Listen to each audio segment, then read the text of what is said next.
ভাষায় কথা বলাতে, স্বাধীন আশায়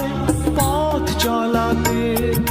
হাসি মুখে যারা দিয়ে গেল প্রাণ, সেই স্মৃতি